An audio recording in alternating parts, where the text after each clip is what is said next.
Ennemi principal des héros de The Boys, Homelander, divinement joué par Anthony Starr, a été un peu plus humanisé au cours de la 3e saison du show qui vient de s'achever sur Prime Video.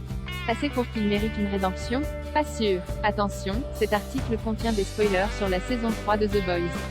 Malfaisant, vicieux, cruel, instable. Le Superman aussi puissant que maléfique de The Boys campé avec brio par Anthony Starr fait partie de ces méchants de la pop culture qu'on adore détester.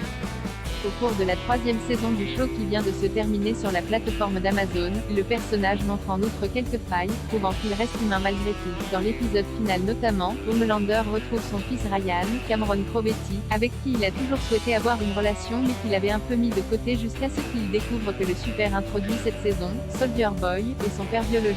Le vilain se met alors dans la tête de vivre une petite vie de famille avec son géniteur et sa progéniture, ce que le personnage de Jensen Ackles refuse. Et quand Ryan est blessé dans l'affrontement qui s'ensuit, Homelander n'hésite pas à tout laisser tomber pour voler à son secours, preuve qu'il est réellement attaché au jeune garçon.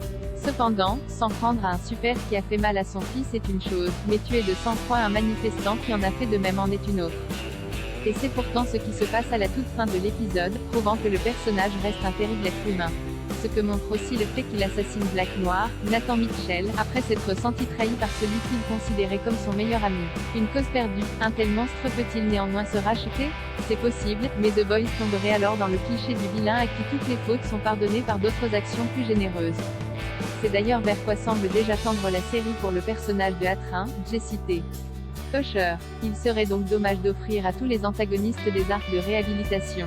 Un avis partagé par Anthony Starr qui a confié à Collider à propos d'un éventuel happy ending pour son personnage: je pense que la fin heureuse de Homelander serait qu'il anéantisse tout le monde et qu'il reste assis dans un désert sanglant, seul, sans personne pour l'embêter de poursuivre. Je ne pense pas qu'il y ait une histoire de rédemption pour Homelander.